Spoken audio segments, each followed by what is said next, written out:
깊이 있는 시선으로 오늘을 바라보는 뉴스 퍼레이드 문을 엽니다. 오늘의 주요 뉴스 보시겠습니다. 한국과 미국이 오늘부터 11일간 을지 자유의 방패 연합 연습에 나섭니다. 이번 훈련은 북한발 가짜뉴스 대응 훈련도 처음 실시됩니다. 네, 감사원이 오늘부터 새만금 잼버리 파행에 대한 본격적인 감사에 들어갑니다. 여가부는 김현숙 장관이 야영지 수경을 안 한 이유가 신변 위협 때문이라고 해명해 논란이 예상됩니다. 신림동 성폭행범에게 강간 살해 혐의가 적용이 됐습니다. 경찰은 피의자 최 씨의 신상 공개 여부를 이번 주 결정합니다. 네, 중국 부동산 업계 채무 불이행 파장이 커지면서 중국발 경기 불안이 확대되고 있습니다. 중국은 오늘 기준금리를 발표하는데 경기 부양을 위해 금리를 인하할 것이라는 관측이 우세합니다. 네, 저희는 잠시 뒤에 돌아옵니다.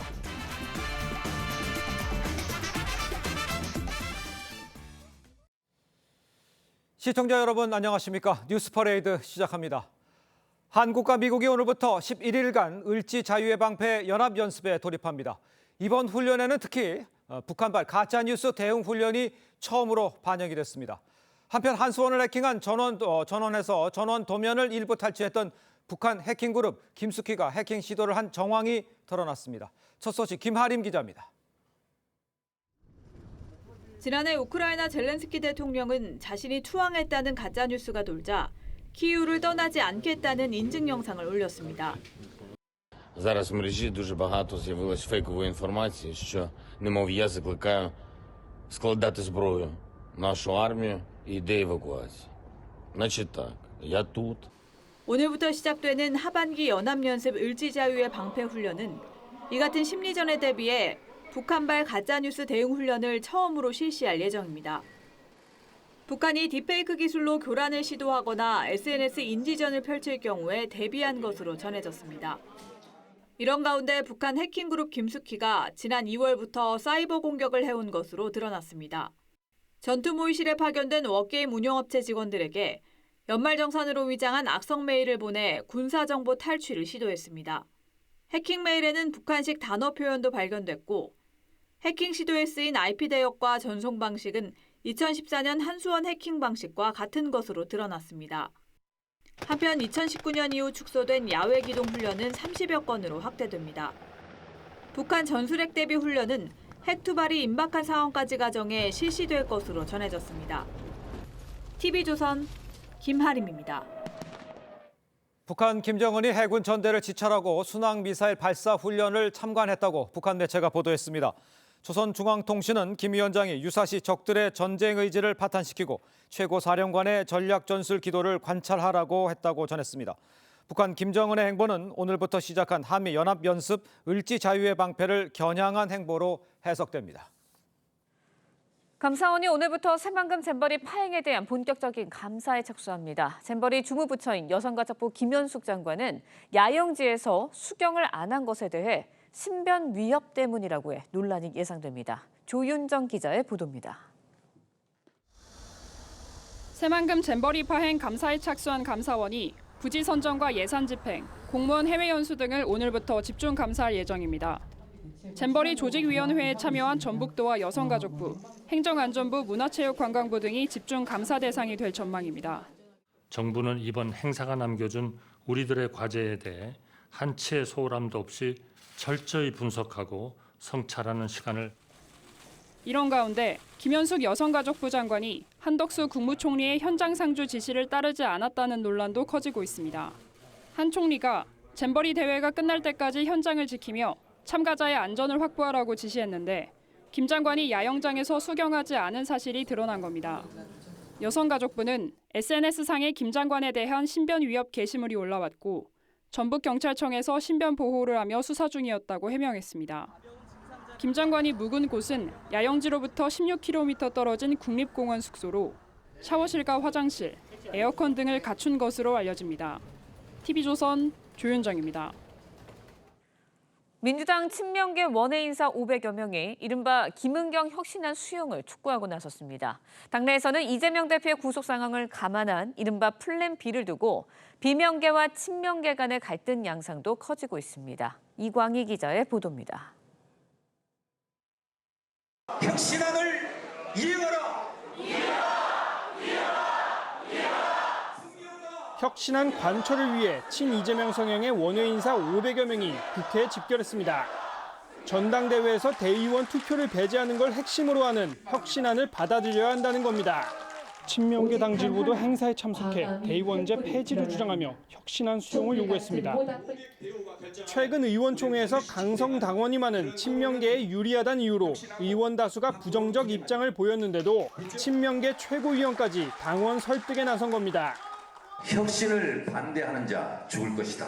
대의원제 폐지, 1인 1표제는 어떠한 명분으로도 막을 수 없습니다. 혁신의 미완의 과제를 반드시 달성해야 된다고 생각한다는데 여러분 동의하시죠? 백현동 개발 특혜 의혹으로 이재명 대표에게 구속영장이 청구될 경우 국회에 체포동의안 표결 자체를 거부하자는 주장도 나왔습니다. 가결하자는 사람들이 생길 것도 같고 걱정이 좀 되시죠? 투표 시작하면 민주당 의원들은 일제히 빠져나오면 되는 겁니다. 친명계에선 이 대표의 구속을 가정한 플랜 B도 거론되고 있는데 구속을 검찰의 외압으로 규정하고 이 대표가 직을 유지한 채 이른바 옥중 공천을 해야 한다는 주장이 나오고 있습니다.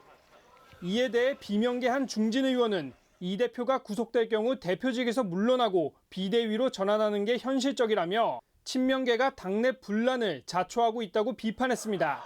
TV조선 이광입니다. 네, 윤석열 대통령이 미국 캠프 데이비드에서 열린 이 한미일 정상회의 일정을 모두 마무리하고 귀국을 했습니다.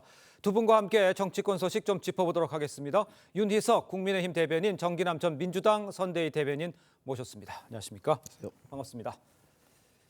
자, 캠프 데이비드에서 열린 한미일 정상회의 성과를 놓고 지금 여야의 평가 아주 극명하게 엇갈리고 있죠. 직접 들어보도록 하겠습니다. 한미일 정상회의는 위기를 도전으로 다시 도전을 기회로 맞으며 새로운 차원으로 도약하는 순간이었습니다. 한 자리에 모인 만큼 삼국 정상 간 한미일 협력에 대한 강력한 의지와 돈독한 신뢰, 유대관계를 확인하는 자리였습니다. 이번에도 자유만 외치던 윤석열 대통령은 대중국 압박에 최전선에 서라는 숙제만 받고 국익에는 입도 뻥긋 못하고 돌아왔습니다. 누구를 위한 협력 강화입니까? 대한민국은 무엇을 얻었습니까? 자, 직접 들으셨습니다만 극명하게 엇갈립니다. 여당에서는요, 한미일 협력의 새 시대를 열었다 이런 평가가 나오고 있습니다. 특히 이제 그 다자회의가 아니고 이제 삼국 정상이 단독으로 또 특별한 장소에서 모인 것 이례적이다 이렇게 평가를 받는데 먼저 윤 대변인께 보시기에 성과 뭐라고 평가를 하십니까? 예, 그동안 우리가 어떤 안보적인 위협을 당했을 때는 한미 동맹에 의지할 수밖에 없는 그런 어느 정도 좀 불안한 그런 상황이었습니다. 그런데 이번에 이 회담을 계기로 우리가 위협을 받았을 때 한미일 3국이 공동 안보 대응을 할 수 있는 그런 체계로 바뀌었다. 다시 말씀드리면 그 전에 어떤 일이 일어났을 때는 한미 간의 협의를 하고 뭐 미일 간의 협의를 하고 한일 간의 협의를 하고 이렇게 연쇄적으로 그렇기 때문에 시간도 걸리고 또 효율적인 어떤 협의가 불가능했는데 이제는 한미일 3국이 한 번에 한 장소에서 모여서 안보 현안에 대해서 긴급하게 대응할 수 있는 그런 체계가 마련됐다는 것입니다. 우리 입장에서는 더 튼튼하게 안보를 지킬 수 있는 그런 체계를 마련했다. 그래서 새 시대가 열렸다. 이런 평가가 나오는 것입니다. 예, 알겠습니다. 공동 안보 대응 여기에 이제 방점이 찍혔다 이렇게 말씀을 해주셨습니다. 하지만 야당에서는 퍼주기 외교라는 비판이 나오고 있습니다. 어느 부분이 퍼주기 외교라고 보시는 겁니까? 그러니까 퍼주기라는 표현보다는 일방적 외교에 대한 외교? 부담 이것이 우리 정부에게 떨어졌다, 부담으로 남았다 이렇게 볼 수밖에 없는데요. 자, 바이든 대통령은 대단한 회담이라고 극찬했습니다. 뉴욕타임스는 미국 외교의 꿈이 실현됐다고 얘기할 정도입니다. 자, 미국의 국익이 있고 또 일본의 국익이 있을 겁니다. 자, 그러면 한국의 국익은 이번에 무엇이 실현된 겁니까? 그런 의미에서 뭔가 이 가치 연대라고 하는 점에서 삼국 정상회의를 통해서 더욱더 공고히 했다는 건 긍정적 평가에도 불구하고 우리의 국익이 과연 얼마나 실현됐는가, 실익과 국익이란 관점에서 들러리 외교라는 비판을 받기에 충분하다. 두 번째, 노골적인 반중 노선에 우리가 편승함으로 인해서 오히려 군사협력 강화가 이루어지는 것이 반면에 또한 그 역으로 안보 딜레마라고 할 수 있는 오히려 북중러, 한미일 이 삼각관계에 있어서의 어떤 대립과 갈등이 오히려 격화되는 점을 낳았다는 점에서 대단히 아쉬운 점을 지적할 수밖에 없고요. 하나만 더 붙이면 이 북핵 문제 해결과 관련해서 남북 문제를 장기적으로 관리할 방안도 없이 위태로운 대결만 강화되는 현실, 이것 또한 역시 남겨진 과제로 보여집니다. 알겠습니다. 공동 안보 대응이 강화됐다는 윤 대변인 이야기에 대해서는 동의할 수 없습니까? 그 안보라고 하는 것이 강화된 측면이 있는 반면에 또 우리가 계속 놓쳐서는 안 되는 부분이 있는데 대중국 외교라든지 또 대북한 관리 방안이라든지 이런 문제를 앞으로 어떻게 풀어갈 것인지에 대한 명확한 우리의 입장이라고 하는 것이 국민들을 통해서 좀 확인될 필요가 있겠다, 이런 판단입니다. 알겠습니다. 자, 이런 상황에서 이제 민주당 이번 정상회담 준군사 동맹이란 표현까지 썼습니다. 한미 동맹이 있는데 굳이 일본을 끌어들여서 뭐 표현이 좀 그렇습니다만 준군사 동맹 맺는데 국익에 도움이 되겠냐, 이런 비판입니다. 이 부분은 어떻게 생각하십니까? 제가 모두에 좀 짧게 말씀드렸는데요. 국익이라는 관점을 생각해야 되는데 안보가 강화된 측면은 뭐 그 정도다 하고 이렇게 넘어가지 않습니까? 안보보다 앞에 나가는 국익이 뭐가 있겠어요? 안보는 죽고 사는 문제예요. 그렇죠. 이 부분에 대해서 우리 편 하나가 더 늘어난 겁니다. 확실하게. 자, 일본에 대해서 준군사 동맹이다. 우리한테 무슨 도움이 되느냐 이렇게 말씀하시는데, 물론 일본과 과거사 문제가 아직도 양국 사이에는 남아 있고 뭐 여러 가지 국민 감정도 있습니다만은 우리는 이번 한미일 이 정상회담을 통해서 한미일 협력 체계, 결국 일본의 군사적 전략 자산을 우리가 쓸 수 있다, 그런 점을 봐야 합니다. 안보를 지키는 데 있어서 일본이 가지고 있는 정보라든지 어떤 체계라든지 잠수함 관련한 어떤 방어 체계라든지 우리가 쓸 수 있는 게 많아요. 그것을 확실하게 쓸 수 있다는 것만큼 든든한 게 없을 텐데 일본과의 관계에 너무 매몰된 나머지 이거 별거 아니다, 일본과 이렇게 잘 지내면 뭐 문제가 많다, 이런 식으로만 보시는 것은 글쎄요, 수십 년 전 인식체계에 갇혀 있는 것이라고 보고 그 생각에서 빨리 빠져나오셔야 이번 회담의 진정한 의미를 평가할 수 있는 단계가 되지 않을까, 그렇게 봅니다. 알겠습니다. 일본과의 관계도 과거의 관계에 매몰돼 있다, 이렇게 좀 이해를 좀 해석하시면 될 것 같습니다. 자, 이런 상황에서 이제 한미일 협의체가요, 사실상 이제 중국을 겨냥한 거 아니냐, 이런 해석이 나오는 것도 사실입니다. 중국이 즉시 이제 대만 해협에 군사 훈련에 나서면서 이제 반발을 하고 있죠. 아까도 잠깐 언급해 주셨습니다. 그러면 중국과의 관계는 어떻게 푸는 것이 해결책이다, 이렇게 제시할 수 있으세요? 하나 이제 과제로 떠올랐다고 봐야 되겠는데요. 이미 그 정상회의 전에 대통령실 고위 관계자가 이런 말했습니다. 공동 성명 문구에 중국을 직접 명시해서 한미일이 중국을 적대시하는 표현이 들어가지는 않을 것으로 예상한다. 그러나 실제로 이게 명시가 됐습니다.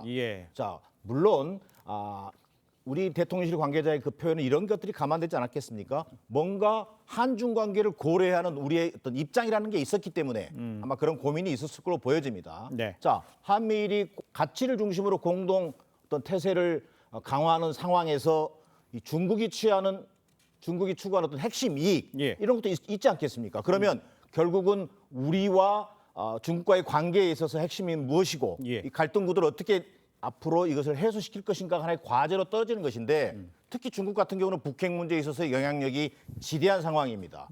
그리고 또 한국과의 관계에서도 교역량의 20%를 차지할 만큼 어떤 막강한 어떤 경제적 또 이해관계를 가지고 있습니다.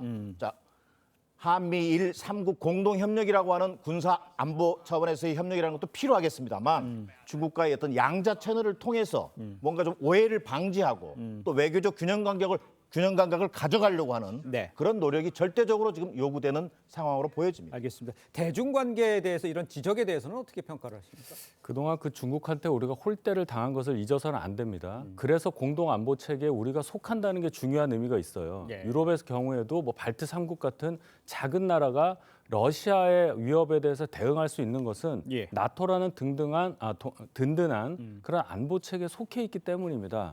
우리가 한미일 안보 체계를 나토에 비견된다고 하지만 뭐 군사 동맹까지는 아니에요. 한국과 일본은. 그러나 이런 체계를 통해서 중국의 어떠한 위협에도 혹시나 유사시에 맞설 수 있다는 것 하나만으로도 중국이 이전에 우리 정상을 혼바 외교시키고 막 사드 관련해서도 굉장히 그 외교적으로 있을 수 없는 일들을 많이 벌이지 않았습니까? 네. 그런 거 할 수 있겠느냐. 중국하고 잘 지내야 된다고 말씀하시는데 우리 단독으로는 중국에 맞설 수 있는 방안이 없습니다. 그것을 본 게 지난 5년간의 문재인 정권 시절이었어요. 예. 거기서 바뀌어야 한다는 인식은 다 갖고 있는데 자꾸만 이번 회담에 대한 폄훼를 하시는 것에 대해서는 대단히 유감스럽다는 말씀을 드립니다. 알겠습니다. 자, 이와 함께 이제 이번 회담에서요, 한일 양국 간의 최대 현안이죠, 오염수 문제 공식 의제로 다뤄지지 않았습니다.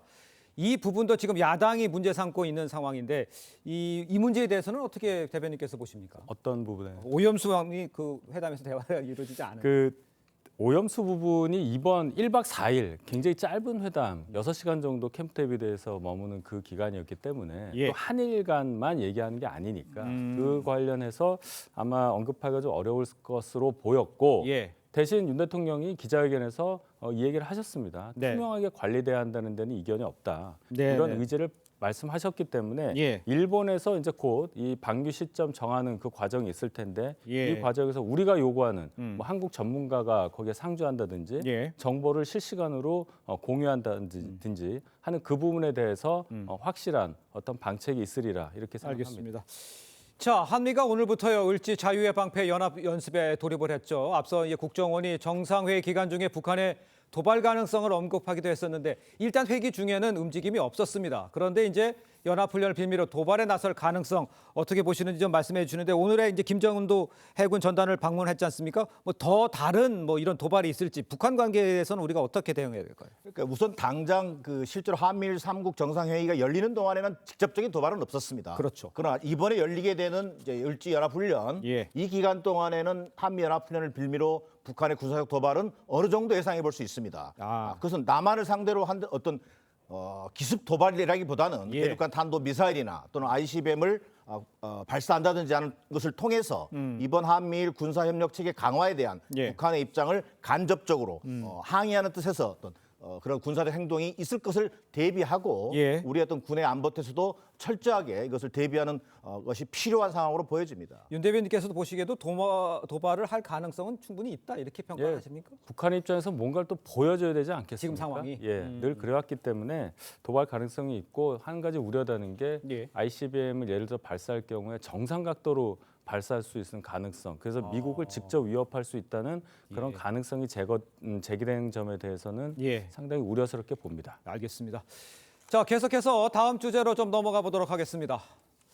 자, 민주당 이재명 대표에 대한 이 검찰의 구속영장 청구 시점을 두고요. 정치권은 촉각을 곤두세우고 있죠. 먼저 여야의 입장을 먼저 듣도록 하겠습니다. 이재명 당대표는 영장 실질 심사를 받겠다고 거듭 밝혔습니다. 민주당은 이 대표의 영장 심사를 막기 위한 국회 회기를 열지 않을 것입니다. 국민의힘도 8월 임시국회 중에 비회기 기간을 두는 것을 거부하지 않을 것으로 기대합니다.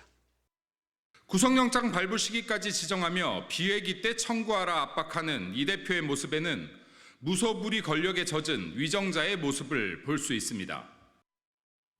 자, 8월 임시국회 일정을 두고요. 민주당 이달 마지막 주 비회기로 두자 이런 입장입니다. 이 기간에 검찰이 이 대표에게 대한 구속영장을 청구하라. 이때 청구해라 이렇게 얘기하는 겁니까? 지금 어떻게 봐야 됩니까? 이때 청구해라라고 하는 뭐 요구나 이런 것이라기보다는요.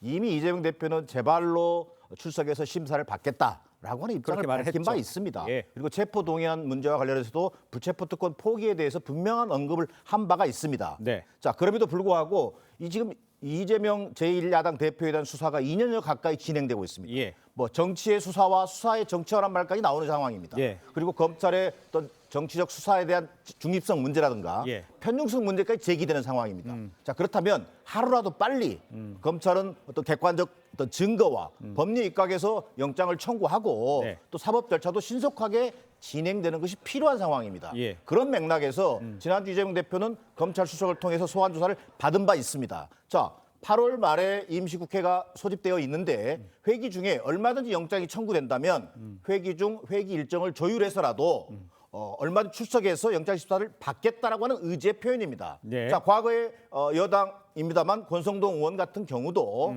사실은 회기 일정 조율을 통해서 영장 실질 심사를 받은 바 있습니다. 그런 의미에서의 적극적인 어떤 출두 의지를 보여준 것이지 예. 이것을 뭐 오히려 지금 국민의힘이 회기 중에 뭐 열 수 없다, 내지는 회기 중에 체포동의안만 처리해야 된다라고 하는 식의 얘기는 오히려 이재명 역방탄 국회를 하겠다는 것 아니냐, 이런 비판을 얼마든지 받을 수 있는 것이죠. 알겠습니다. 근데 이제 문제는 검찰의 타임테이블이 있고 시간이 있는 거 아니에요? 검찰이 결정할 문제지 그걸 나 언제 해라 이렇게 얘기할 수. 물론 그렇습니다. 언제 하라고 요구할 사안은 아닙니다. 그렇죠. 그러나 신속하게 검찰은 신속해야 된다. 수사에 임하고 기소할 이유가 있다면 기소해야 한다는 원칙인 것이죠. 예. 그리고 그것이 9월 중에 만약에 체포동의안이 올라온다 하더라도 예. 민주당 입장에서는 또 이재명 대표 입장에서는 당당하게 체포동의안 표결에 임하겠다는 과거 원칙을 보인 바 있습니다. 알겠습니다. 하지만 여당에서는요, 백화점 물건 쇼핑하듯이 본인에게 유리한 때 영장심사 받겠다는 거냐, 이렇게 비판의 목소리가 나오고 있죠. 일각에서는 여당 회기 중에 이 대표에 대한 영장 청구를 원하는 것이다, 이런 해석도 나오고 있는데 전체적으로 이런 대응에 대해서는 어떻게 평가를 하시죠? 아니, 지금 제가 다시 한번 그 과거의 기억을 좀 소환해야 되겠어요. 예. 민주당이 이재명 대표 그 영장실질심사 못 가게 하려고 계속 하루도 안 빠지고 임시국회를 열어왔습니다. 그런 거 기억하고 그걸 있습니다. 생각해야죠. 3월 1일 날도 했어요. 3월 1일 날도. 예. 그 얘기는 하나도 안 하고 계십니다. 이재명 대표가 불체포 특권 포기한다는 게 뭐 그렇게 대단한 선언입니까? 결국 어쩔 수 없이 밀려서 하는 얘기예요. 네. 그것조차 지금 현실화되기 어려운 상황입니다. 민주당이 이렇게까지 영장실질심사 이 시기, 불체포 특권 이 포기 관련한 뭐 언제 영장 청구하라고 말할 수밖에 없는 상황은 지난 2월 27일에 있었던 이재명 대표에 대한 체포동의안 부결 그 과정 한 6개월 됐죠? 그때부터 시작된 얘기입니다. 거기서부터 반성을 하세요. 예, 알겠습니다. 자, 이런 상황에서 이제 이재명 대표 사법 리스크를 두고 민주당 계파 갈등도 날로 좀 고조가 되고 있다, 이렇게 볼 수가 있겠습니다. 친명계에서는요, 이런 주장도 나오고 있는데 어떤 이야기가 나오는지 함께 좀 들어보도록 하겠습니다. 가결하자는 사람들이 생길 것도 같고 걱정이 좀 되시죠? 투표 시작하면 민주당 의원들은 일제히 빠져나오면 되는 겁니다. 그렇게 해서 한동훈의 저 간악한 짓을 반드시 저지해야겠죠? 백현동 사건 또다시 영장을 칠 것 같습니다. 당대표를 무도한 검찰이 잡아가려 한다면 잡아가지 마라 라고 당연히 얘기해야 될 국회의원들이 잡아가라. 도장 찍는 사람들 도대체 저는 이해가 가지 않습니다. 자, 일단 이 체포 동의안 표결 자체를 거부하자, 이런 주장입니다. 앞서 이 대표 이제 불체포 특권 포기 약속을 하지 않았습니까? 친명계가 이제 이 대표와 약속과도 좀 반대대로 가는 모양새인데 저렇게까지 할까요? 표결 거부해서 단체로 나가고 이렇게까지요? 글쎄요, 뭐 그 더민주 일종의 더민주 전국 혁신회의라고 하는 어떤 원외 인사들의 모임에 나가서 친명계 대표 인사들이 한 발언이 근거가 된 건데요. 예. 자칫 새로운 어떤 방탄 전략으로 비판받을 가능성이 대단히 높고요. 그렇죠. 체포동의안이 청구된다면 네. 지금 현재 당의 입장은 이재명 대표의 불체포 특권 포기 선언, 네. 두 번째 의원들의 어떤 헌법적 권리가 네. 양심과 어떤 양심에 따라서 자유투표를 통해서 이 체포동의안이 처리될 수 있도록 한다라고 하는데 큰 이견은 없는 상황으로 알려져 있습니다. 예, 그러니까 이제 투표는 자율적으로 하게 될 것이다. 알겠습니다.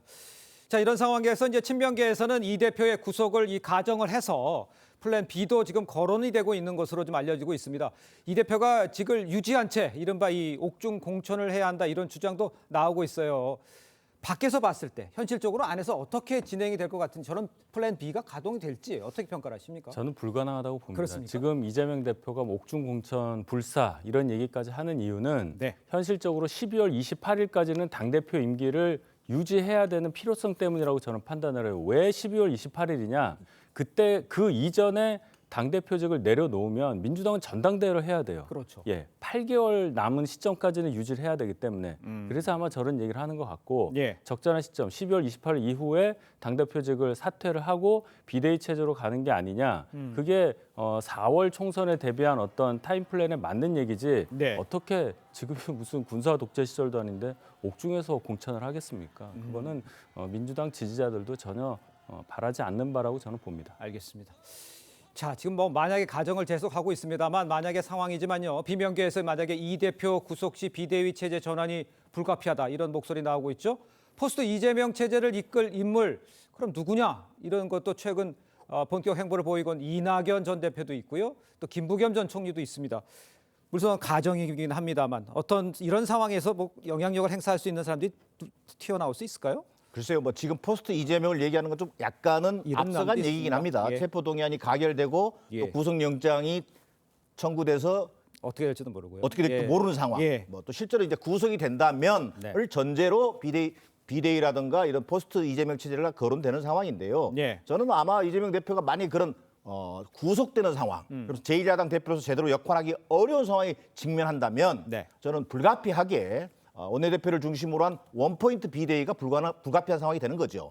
그리고 이 원포인트 비대위가 어떤 내년 총선 체제와 당 대표를 대행할 수 있는 예. 비대위 체제를 어떻게 꾸릴 것인가 이걸 논의하게 될 것입니다. 그 지금 언론에서 거론되고 있는 것처럼 이낙연 전 대표라든지 또 김경수 전 지사 같은 분은 또 특정 어떤 계파라고 하는 관점에서 실제로 논의된다기보다는 하나의 거론되는 수준인 것 같고요. 예. 여의도 또는 민주당 주변에서는 김부겸 전 총리라든지 정세균 전 총리를 중심으로 한 예. 뭔가 이 당의 갈등을 최소화하면서 총선 체제를 이끌어갈 수 있는 그런 리더십을 얘기하는 수준에 있는 것으로 보여집니다. 예, 이 이낙연 전 대표가 지금 목소리를 좀 내고 있다 이런 표현은 맞습니까? 당내에서? 목소리를 내고 있음에도 불구하고 예. 호남에서의 어떤 그 지지도가 지나치게 악화되어 있는 점. 두 번째, 이재명 대표를 중심으로 한 어떤 친명계의 반발. 이것들이 이제 이낙연 대표의 어떤 정치적 어떤 입지를 예. 좀 이렇게 어렵게 하고 있는 그런 형국으로 보여집니다. 알겠습니다. 자, 정치권 소식은 여기까지입니다. 두 분과 인사 나누겠습니다. 고맙습니다. 감사합니다. 네, 철근 누락 아파트로 논란을 빚은 LH가요 전관 업체와 계약하니 648억 원 규모의 용역 계약을 전면 백지화하겠다고 밝혔습니다. LH는 이르면 다음 달 초에 조직 개편안도 발표를 합니다. 백대호 기자입니다. 최근 사의를 표명했다 재신임을 받은 LH 이한준 사장이 원희룡 국토교통부 장관과 한자리에 섰습니다. 이 사장은 전관과의 고리, 이권 카르텔을 끊어내겠다며 지난달 31일 철근 누락 아파트 발표 이후 전관 업체와 맺은 총 648억 원 규모의 계약 11건을 해지하고 입찰 중이거나 심사가 진행 중인 용역을 전면 중단하겠다고 선언했습니다. 현재 국민 여러분들께서 LH에 준엄하게 말씀하시는 내용이 정관 배제 문제를 말씀하셨습니다. 퇴직자와 전관업체 관련 데이터베이스 구축과 취업 심사제 강화도 예고했습니다. 전관업체 계약 해지와 용역 중단에 따른 공공분양 50만 호 공급 계획 지연 우려엔 문제되지 않을 것이라며 선을 그었습니다. 내규를 신속히 개정해서 전체적인 물량 추진에 차질이 없도록 이행을 하겠습니다. 원희룡 장관은 LH 개혁과 전관 근절 방안 가운데 관계기관 협의가 필요한 과제는 오는 10월까지 세부 방안을 마련하고 법 개정 없이 국토부와 LH 의지만으로 할 수 있는 부분은 즉각 실행하겠다고 밝혔습니다. 꼼수 임원 사태 지적을 받은 LH는 조직 개편안을 이르면 다음 달 초쯤 발표할 계획인 것으로 전해졌습니다. TV조선 백대호입니다. 어제 낮 12시 삿포로 공항에서 인천으로 들어올 예정이었던 진에어 항공기의 출발이 11시간 넘게 지연됐습니다. 조사 결과 항공기 결함이 원인이었던 것으로 밝혀졌습니다. 승객 300여 명의 발이 묶였고 이 가운데 180여 명이 어젯밤 11시 반쯤 대체 항공편을 이용해 인천으로 향했습니다. 나머지 승객들은 오늘 오전 인천에 들어올 예정이라고 진에어 측은 밝혔습니다. 경찰이 서울 신림동 등산로에서 여성을 성폭행한 뒤 숨지게 한 최모 씨의 신상 공개 여부를 이번 주 결정합니다. 초등학교 교사였던 피해자는 출근길에 참변을 당한 것으로 알려졌습니다. 박한솔 기자의 보도입니다. 모자를 눌러 쓰고 마스크로 얼굴은 가린 남성. 지난 17일 대낮에 서울 관악구 야산 등산로에서 30대 여성을 주먹에 끼는 호신용품으로 마구 때리고 성폭행한 혐의로 구속영장이 청구된 최모 씨입니다. 이전에도 계속 갖고 다니셨습니까? 범행 언제부터 계획하셨습니까? 법원은 범행이 중대하고 도주의 우려가 있는 데다 피해자가 사망했다며 최 씨에 대한 구속영장을 발부했습니다. 최 씨의 범행이 잔인하고 넉 달 전 범행 도구를 준비하는 등 치밀하게 범행을 계획한 점 등이 감안된 것으로 보입니다.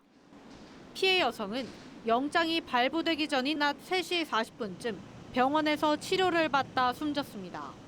사건이 발생한 지 이틀 만입니다. 피해 여성은 초등학교 교사로 방학 중 교직원 연수에 참석하기 위해 평소 다니던 등산로를 통해 출근하던 중에 참변을 당한 것으로 전해졌습니다. 서울시 교육청은 피해자의 공무상재해를 적용해 순직으로 인정될 수 있도록 적극 검토하겠다고 밝혔습니다. 경찰은 신상공개위원회를 열어 최 씨의 이름과 얼굴 공개 여부를 결정할 예정입니다. TV조선 박한솔입니다.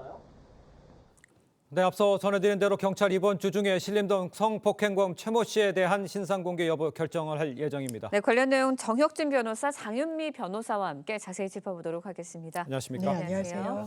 변호사님, 일단 뭐 신상공개 하겠죠? 네, 당연히 공개가 되겠죠. 네. 왜냐하면 특정 강력범죄 처벌법에 따르면 요건이 있는데 수단이 잔인하고 피해가 중대하고 증거가 충분하고 그다음에 알 권리나 국민의 알 권리나 범죄 예방 등 공공의 이익이 있으면 그러면 당연히 공개되도록 되어 있는데 이번 사례 거기에 빠지지 않은 것이 하나도 있겠습니까? 그런데 제가 봤을 때 신상정보 공개 심의위원회 운영 지침이 있어요. 저는 이 지침을 바꿔야 된다라고 생각합니다. 사건이 17일 날 발생을 했는데 일주일이 돼서야 저런 사람들의 신상이 공개가 된다고 하는 게 그게 말이 되겠습니까? 경찰청은 이렇게 중대 범죄이고 현행범일 경우에는 즉각 그 범인의 신상이 공개되도록 지침을 바꿔야 되는 것이 아닌가 저는 개인적으로 그렇게 생각을 합니다. 네, 최 씨가 어떤 인물이었는지에 대한 관심도 집중되고 있는데 은둔형 외톨이였다 이런 보도도 있어요. 그렇습니다. 그 면면이 속속 좀 드러나고 있는데요. 네. 이 서울 금천구에서 부모와 함께 거주하는 것으로 알려졌습니다. 일단 뚜렷한 직업은 없었고요. 주로 시간을 보내는 곳은 PC방이었다고 합니다. 과거에 우울증 진단을 받았다고 가족들이 경찰에 설명을 했는데 치료 내역은 없다고 이야기를 하기도 했고요. PC방에서 하루에 많게는 6시간 시간을 보냈고 경찰이 이 PC방 한 곳에 이 사용 내역을 되짚어 봤더니 지난 2년 동안 570시간 게임에 몰입했었다라고 파악이 됐습니다. 그리고 이 사용했던 휴대전화 내역도 다 분석을 해봤는데요. 아는 사람, 지인, 친구와의 통화 내역은 거의 없고 주로 배달 서비스를 이용한 내역이 전부였다라고 전해지고 있습니다. 그렇군요. 지금 은둔형 외톨이라고 지적을 해줬습니다만 이제 은둔형 외톨이가 흉악범죄로 이어지는 이런 게 좀 계속 잇따르는 것 같아요. 원인은 어디서 볼 수 있습니까? 뭐 제 개인적인 판단으로는요. 현실과 가상 세계를 구별하지 못하는, 분별하지 못하는 그런 은둔형 외톨이들 자체가 많이 증가했기 때문이 아닌가 싶고요. 그다음에 이제 그런 사람들의 기대 수준하고 현실 생활하고의 차이가 점점 커지지 않겠습니까? 그런데 그 탓을 본인한테 돌리는 것이 아니라 남 탓, 특히 사회 탓에 돌리면서 그 분풀이 대상을 찾는 것이 아닌가 그 생각이 들고요. 그다음에 제가 봤을 때 법적으로 보면, 현실적으로 보면 경찰 업무가 너무 과중해요. 왜냐하면 치안이라고 하는 것은 범죄를 사전에 예방하는 거고 범죄 수사라고 하는 것은 이미 발생된 범죄를 조사하는 거란 말이죠. 그런데 우리나라 여태까지 시스템이 기본적으로 치안은 경찰이 담당하고 범죄 수사는 검찰이 담당하도록 되어 있었단 말이에요. 그런데 지금 경찰한테 그 수사에 관해서도 상당한 그 부담이 경찰한테 주어지니까 경찰이 치안만 하는 게 아니고 수사도 하고 그것만 합니까? 교통도 해야죠. 정보도 해야죠. 그러니까 이런저런 지난번 할로윈 참사 같은 것들도 일어난 것이 아닌가 그런 생각이 들어서 지금 경찰이 감당하기에는 너무 과부하가 걸린 것이 아닌가. 결국은 검수완박의 이 부작용 사이드 이펙트가 이런 면으로도 발생한 것이 아닌가 저는 개인적으로 그런 생각이 듭니다. 네, 안타깝게도 이틀 전 이제 피해 교사가 결국 숨졌습니다. 경찰이 이제 최 씨에게 강간 살해를 적용했다가 강간 살인죄를 적용했어요. 그렇습니다. 죄명이 바뀔 수밖에 없었죠. 왜냐하면 피해자가 사망했으니까. 강간살인죄는 법정형이 사형 무기징역밖에 없습니다. 그 정도로 중하게 처벌을 하고 있는데요. 일단 수사의 관건은 살인 의도를 어떻게 밝힐 것인가 여부에 있을 겁니다. 일단 피의자 최모 씨 같은 경우에는 언론 앞에서 살인의 고의는 없었다라는 취지로 이야기를 하기도 했거든요. 그렇지만 넉 달 전에 이 금속 흉기를 구입을 했습니다. 이게 범행에 사용하는 것 이외에 다른 용도로 파악이 되지 않는다면 당연히 이 고의성을 입증하는데 좀 근거로 작용할 수밖에 없게 될 거고요. 또 하나는 폭행의 정도입니다. 이 너클을 손에 착용을 하고 피해자를 상당수위로 가격했습니다. 의식을 잃었고 끝내 사망에 이르렀다는 건 본인의 진술로 사망의 어떤 의도, 고의성이 없었다, 살인의 어떤 의도가 없었다, 계획이 없었다라고 하더라도요. 이건 미필적 고의로 충분히 처벌 가능한 사안으로 보입니다. 알겠습니다. 자, 그런데 일각에서요 교사가 이제 출근길에 참변을 당했기 때문에 순직으로 봐야 한다 이런 주장도 있습니다. 이거는 어떻게 받아들일 가능성이 있습니까? 제가 보훈심사위원 6년 동안 했었는데요. 이런 경우에는 순직이 될 겁니다. 왜냐하면 관련된 법이 두 가지가 있는데 첫 번째가 보훈보상자법이 있고요. 두 번째가 공무원 재해보상법이 있거든요.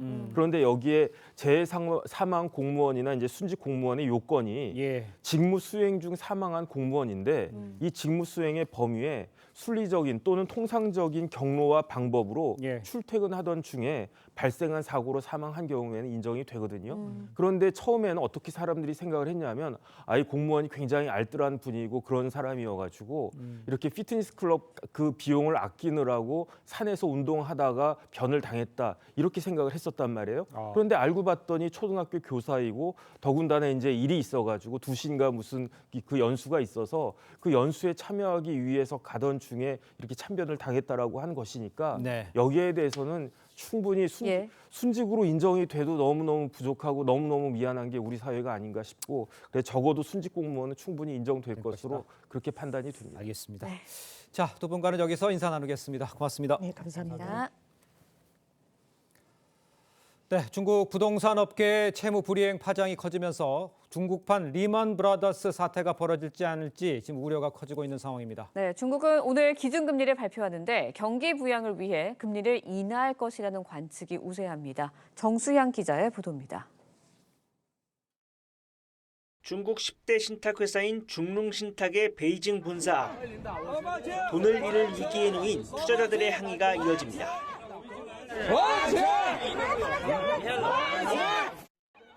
중국의 대형 부동산 개발업체 비구이 위안이 채무 불이행 위기에 빠지면서 자금 조달을 맡았던 중룽신탁은 투자 신탁 상품의 이자 지급과 원금 환매를 중단하는 등 신탁 사업에도 불똥이 튀기고 있습니다.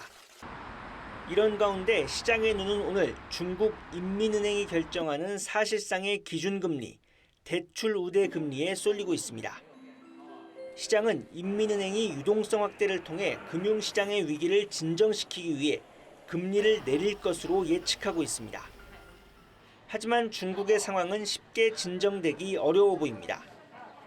중국의 7월 소비자 물가 상승률은 2년 5개월 만에 마이너스로 전환하는 등 디플레이션 우려까지 제기되고 있습니다. 여기에 부동산 부실까지 수면 위로 떠오르면서 중국의 40년 호황은 끝났다는 평가까지 나오고 있습니다. If we're talking about the sluggish recovery in consumer sentiment, and if there's no change anytime soon, it will mean that that can have a more prolonged impact not only this year, but eventually, like also about next year as well. 우리 정부는 중국발 경제 위기가 국내에 미칠 영향은 제한적이라고 분석하면서도 선제 대응에 나서고 있습니다. 기획재정부는 중국 경제 상황반을 설치하고 한국은행 등과 공조해 24시간 모니터링 체제를 유지하기로 했습니다. TV조선 정수양입니다. 자, 전해드린 것처럼 중국발 경제 위기에 대한 이 경고음이 높아지면서 우리 경제에 미칠 여파도 지금 우려가 커지고 있는 상황입니다. 네, 관련 내용 석병훈 이화여대 경제학과 교수와 함께 자세히 짚어보도록 하겠습니다. 안녕하십니까? 안녕하세요. 자, 교수님 도대체 중국 부동산 업계 어떤 일이 있었기 때문에 이렇게 일이 확 커지는 겁니까? 시작은 중국 부동산 기업 중에서 매출액 기준으로 작년에 2위에 해당하는 비구이 위안이라는 업체가 있습니다. 이 업체가 지난 7일에 만기가 돌아온 채권 2개의 이자 약 300억 원을 상환하지 못하면서 채무 불이행 위기에 빠진 것으로부터 시작이 됐는데요. 이 비구이 위안이라는 업체는 현재 총 부채만 약 257조 원이고 추진 중인 개발 사업도 3천여 건에 달해서 중국 내의 부동산 시장에서 규모가 상당히 큰 업체로 알려져 있습니다. 그리고 중국의 부동산 시장 같은 경우는 중국 전체 국내 총생산의 약 25%를 차지할 정도로 중국의 경제를 떠받치고 있는 한 축인데요. 이 비구이 위안 부도 위기에 이어서 중국 3대 부동산 업체 중인 하나인 헝다그룹도 미국 파산법원에 파산보호 신청을 해서 위기가 중국 부동산과 금융권 전체로 확산될 가능성이 점점 커지고 있는 상황입니다. 네, 중국의 이번 사태에 대해서 모두 다 예의주시하고 있는데 일각에서는 이제 중국판 리만 브라더스 사태가 발생하는 거 아니냐 이런 말도 나오고 있습니다. 글로벌 경제로 영향 어떻게 예상하시나요? 예, 현재 상황으로 봐서는 글로벌 경제 위기로까지 확산될 가능성은 낮다고 보고 있습니다. 왜냐하면 중국의 부동산 개발 업체들이 대부분의 투자 자금을 중국 내에서 조달을 했기 때문이고요. 그다음에 현재 발생되고 있는 부실 규모는 중국 정부가 아직까지는 핸들할 수 있는 수준이다라고 보고 있는데요. 문제는 지금 위기가 확산되고 있다는 점입니다. 첫 번째는 중국의 부동산 개발 업체에 투자 자금을 지원해주고 있던 중국의 신탁 회사들이 있는데요. 그중에서 10대 신탁 회사 중에 하나인 중룽국제신탁이 작년 말 기준으로 운용 자산액이 145조 원이나 달하는 큰 회사인데요. 이번에 디폴트 위기 이후에 수십 개 투자 신탁 상품에 대해서 이자 지급과 원금 환매를 중단했습니다. 그래서 이게 금융권으로 확산될 수 있는 조짐을 보이고 있고요. 뿐만 아니라 국유 부동산 기업인 위안양도 2,094만 달러에 달하는 채권 이자 상환에 실패하면서 중국의 부동산 시장의 도미노 부도 위기로 번지고 있어서 이것이 세계 경제 위기로 확산될 가능성도 아직까지 배제할 수는 없는 상황입니다. 배제할 수 없는 상황이라고 얘기하니까 이제 우리가 어떻게 될까 지금 걱정이잖아요. 일단 정부에서는 미칠 영향은 제한적이다 이렇게 이야기는 했습니다. 교수님 생각은 어떠십니까? 예, 정부의 주장 근거는 현재 우리나라 금융사가 직접적으로 중국의 이번 부동산 위기에 노출된 피해액이 4천억 원 수준에 불과하기 때문에 직접적인 영향은 제한적이라고 보고 있습니다. 하지만 이 직접적인 영향은 제한적이라 하더라도요. 저는 간접적인 영향은 상당히 클 것이다라고 생각을 하는데요. 이번에 부동산 위기로 인해서 중국의 가뜩이나 지금 소비와 투자가 침체되고 있는 상황인데 이러한 내수 소비와 투자 침체가 더 가속화될 가능성이 큽니다. 그렇게 되면 우리나라 수출에서 가장 큰 비중을 차지하고 있는 것이 대중 수출인데요. 이 대중 수출 역시 침체될 가능성이 커지고요.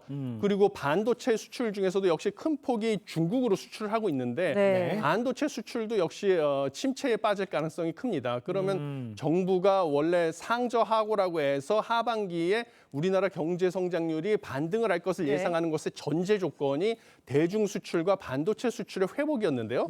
이 전제 조건 자체가 그냥 무너지게 되면서 상저하고의 전망은 점점 어려워지고 있다. 그래서 우리나라의 경기 침체를 유발할 수 있는 이런 간접적인 영향은 충분히 클 것이다라고 보고 있습니다. 그렇군요. 반도체 뭐 축소될 수도 있다, 뭐 산업계 전반으로도 축소될 수 있다 이런 말씀해주셨는데 최근에 이제 중국 단체 관광객이 풀리지 않았습니까? 금지가 된 게 그렇다 보니까 국내 관광업계에도 파장이 좀 있지 않을까라는 예상도 드는데 어떻습니까? 예, 그렇습니다. 사실 정부에서는 아직도 상저하고 전망을 유지하고 있는 근거 중에서 하나가 6년 5개월 만에 지금 허가된 중국인 단체 관광객들이 유입이 되면 특히 9월 말부터 10월 초에 중국에서 연휴 기간이 길어서요.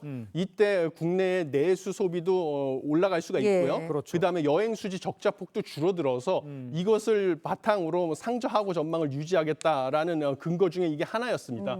그런데 문제는 중국의 부동산 시장이 침체가 되면 당연히 소득 수준이 낮아지고 자산 수준이 낮아지기 때문에 중국인 단체 관광객들이 한국을 올 수요도 낮아질 뿐만 아니라 국내에 들어와서도 소비 수요가 크게 줄어들어서 우리나라 관광 산업의 그 반등 전망은 불투명해질 가능성도 큽니다. 관광 산업이 들어와도 실제적으로 수익이 나는 쪽으로는 가기는 좀 어렵겠다 이렇게 평가를 해주시는 거군요. 알겠습니다. 그런데 일단 그 추경의 경제부총리가 필요할 경우에 시정 안정화 정책을 하겠다, 조치를 하겠다 이렇게 밝혔잖아요. 구체적으로 어떤 조치들을 해야 이 상황을 대비할 수가 있습니까? 지금 우리나라가 가장 지금 처한 위기는 환율입니다. 환율. 지금 중국의 경기 침체 우려 혹은 부동산 위기가 확산될 우려 때문에 국제 투자자들이 안전 자산을 선호하는 현상을 보이다 보니까 위험 자산이 우리나라 국내 주식 시장에서 투자 자금을 회수해서 미국 채권이라든지 뭐 다른 선진국의 채권 시장으로 이동을 하고 있는 상황입니다. 그래서 원달러 환율이 치솟고 원화 약세 현상을 보이고 있는데요. 그런데 이것은 지금 부동산 위기로 인해서 투자자들이 약간 패닉에 크게 빠진 것이기 때문에 추경호 경제부총리가 고려할 수 있는 시정 안정화 조치 중에 가장 큰 것은 부두 개입이 있겠습니다. 우리가 잘 상황을 다 모니터링하고 있고 우리가 위기에 빠질 일은 없다 이런 식으로 구두 개입을 하는 것이고요. 두 번째는 원달러 환율을 유지하기 위해서 한국은행이 지금 우리나라 세계 8위 수준의 외환 보유고가 있는데요. 외환 보유고를 이용해서 단기적으로 환율을 관리를 하거나 아니면 국민연금이나 가스공사처럼 대규모 달러 수요가 있는 공기업하고 한국은행이 원달러 수합을 체결을 해서 한국은행으로부터 달러를 갖다가 뭐 천연가스라든지 이런 것을 수입하거나 해외 자산에 투자하는 것을 활용하는 방법 이 정도를 고려할 수 있겠습니다. 네, 정부 대응에 대해서 이야기를 해주셨는데 금리도 좀 살펴보도록 하겠습니다. 오늘 24일 이번 주입니다. 한국은행이 기준금리 결정하게 되는데 중국발 위기 영향을 좀 미칠 수밖에 없을 것 같아요. 예, 그렇습니다. 아까 말씀드렸다시피 중국발 부동산 위기는 결국은 우리나라 대중 수출을 침체시켜서 경기 침체 우려를 더 키울 가능성이 있으니까요. 한국은행 입장에서는 기준금리를 인상할 가능성은 더 낮아졌다고 보시면 되겠습니다. 그래서 지금 현재 기준금리가 3.5%인데요. 이 3.5%를 동결하면서 나중에 원달러 환율이 불안하다든지 아니면 수입 물가가 상승한다든지 이런 요인이 있을 때는 추가 인상 가능성도 배제하지 않겠다라는 식의 입장을 표명할 가능성이 큽니다. 그리고 한간에는 지금 원달러 환율이 치솟고 있기 때문에 2%포인트에 달하는 한미 금리 차를 줄이기 위해서 기준금리를 인상해야 된다고 주장하는 분들도 있는데요. 그것은 잘못된 처방이라고 저는 생각을 합니다. 최근에 원달러 환율이 상승하고 있는 것은 한미 금리 차 때문이 아니고요. 중국의 부동산 위기로 인한 안전자산 선호 현상이기 때문에 이것을 한미 금리 차를 줄인다고 기준금리를 인상해서 대응한다 할지라도 국내로 투자 자금이 돌아와서 원달러 환율이 안정될 가능성은 낮고요. 오히려 국내의 PF 대출 부실화 위기라든지 이런 경기 침체 우려를 더 키울 가능성이 커서 기준금리는 동결해야 되는 것이 맞다고 생각을 하고 있습니다. 알겠습니다. 일단 석 교수님의 얘기를 들어보면 어떻게 해서든지 뭐 작게라도 영향을 미칠 수밖에 없다 이렇게 저희가 이해를 할 수 있을 것 같은데 일단 가장 중요한 게 타격을 최소화하는 게 가장 중요하지 않겠습니까? 하반기에 어떤 식으로 대처하는 게 가장 중요할까요? 결국은 대중 수출이 침체되는 것은 불가피하니까요. 지금 현재 대중 수출이 우리나라 전체 수출에서 19.5%까지 내려가는 와중에 대미 수출의 비중은 대중 수출 못지않게 늘어났습니다. 그래서 대미 수출을 늘리는 방향, 그다음에 중국 외에 뭐 중동이라든지 동유럽 쪽으로의 수출을 늘리는 방향으로 대응하는 것이 가장 합리적인 방안이다라고 생각을 하고 있습니다. 알겠습니다.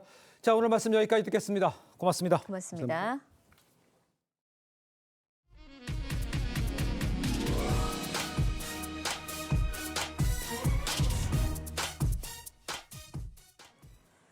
멕시코를 비롯한 미국 남서부 지역에 열대성 폭풍 힐러리가 상륙해 큰 피해가 우려되고 있습니다. 이유진 기자의 보도입니다. 흙탕물이 매서운 속도로 쏟아집니다. 도로는 이미 잠겼고 불어난 물이 주택가까지 위협합니다. 열대성 폭풍 힐러리가 멕시코 서부 바하 칼리포르니아 반도를 강타했습니다. 당초 4등급이던 허리케인이 열대성 폭풍으로 약해졌지만 최소 1명이 숨졌고 1명이 실종됐습니다. 이제는 미국 캘리포니아 쪽으로 북상 중인데 미 허리케인 센터는 역사적인 강수량을 기록할 수 있다고 경고했습니다. We continue to be very concerned about the potential for life-threatening, flash flooding, potentially catastrophic impacts. 미국에서 가장 건조한 지역인 데스밸리도 일요일 단 2시간 만에 8월 강우량의 2배를 기록했습니다. 샌디에이고와 LA 일대 900만 명 이상에게 돌발 홍수 경보가 내려진 상태입니다. If you do not need to be on the road, please don't get in your car. Make sure your emergency kit and essential devices are on hand. 저지대엔 대피 명령이 떨어졌고 마트 생필품은 동났습니다. 주민들은 모래주머니를 쌓으며 만일의 사태에 대비하고 있습니다. 캘리포니아에 열대성 폭풍이 상륙한 것은 26년 만. 오늘이 고비인데 주 당국은 가장 파괴적인 폭풍이 될 수 있다고 우려하고 있습니다. TV조선 이유진입니다.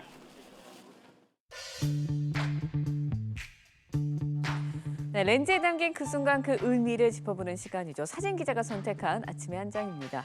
오늘은 조선일보 사진부 오종찬 기자와 함께합니다. 안녕하세요. 오늘 아침에 볼 사진 어떤 건가요?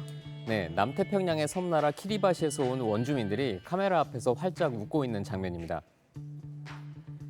기후 위기에 직면해 있는 남태평양에는 작은 섬나라들이 많습니다. 그중에 키리바시에서 원주민들이 한국을 찾아왔는데요. 그들을 직접 만나봤습니다. 원주민들에게 인사를 건네자 환하게 웃으며 반갑게 맞아줬습니다. 현지에서 흔히 볼 수 있는 나뭇잎으로 만든 고유의 옷과 장신구를 착용했는데요. 원주민들은 키리바시를 알리고 전통춤을 한국 사람들에게 보여주고 싶어서 한국에 찾아왔습니다. 키리바시의 춤은 태평양 바다의 파도와 물의 흐름, 그 위를 자유롭게 날아다니는 새를 담아냈다고 합니다. 네, 카메라를 향해 활짝 웃는 원주민들의 미소가 참 인상적인데요. 나라 이름이 낯선 분들 많으실 것 같습니다. 키리바시, 어떤 나라인가요? 네, 태평양 한가운데 작은 섬 33개로 이루어진 키리바시 공화국은 산호초와 에메랄드빛 바다로 둘러싸인 아름다운 나라입니다. 하지만 지구온난화에 따른 해수면 상승으로 위기에 빠진 슬픈 나라이기도 합니다. 평균 해발 고도가 2m에 불과해서 지금 속도로 해수면이 높아지면 2050년쯤에는 바다 밑으로 가라앉게 됩니다. 이런 아쉬움을 전하면서도 미소를 잃지 않은 원주민들에게 키리바시의 보물이 뭔지 물어봤는데요. 서로를 위해주는 마음, 인간미 넘치는 사람들이 우리의 가장 큰 보물이자 희망이라고 말했습니다. 네, 세계 기상기구에 따르면 최근 해수면의 상승 속도가 점점 빨라지고 있다고 하는데요. 지구온난화에 대한 경각심 늘 가져야 할 것 같습니다. 지금까지 아침의 한장이었습니다. 전국 대부분 지역으로 여전히 폭염특보가 유지 중입니다. 오늘 낮 기온 서울이 32도 예상되고요. 청주와 광주, 대구는 무려 34도까지 오르겠습니다. 여기에 습도도 높기 때문에 더 후텁지근할 수 있습니다. 더위에 건강 잘 챙겨주셔야겠고요. 대기 불안정으로 소나기도 내리겠습니다. 서울을 포함한 수도권과 강원 내륙, 충청 북부로 최대 60mm, 그 밖의 지역에선 5에서 40mm의 소나기가 예상됩니다. 특히 중부 내륙을 중심으로는 시간당 최대 60mm까지 매우 강한 소나기가 쏟아질 수 있겠습니다. 오늘 전국 하늘에는 가끔 구름만 지나겠고요. 아침까지 내륙과 강원 산지로는 짙은 안개를 주의하셔야겠습니다.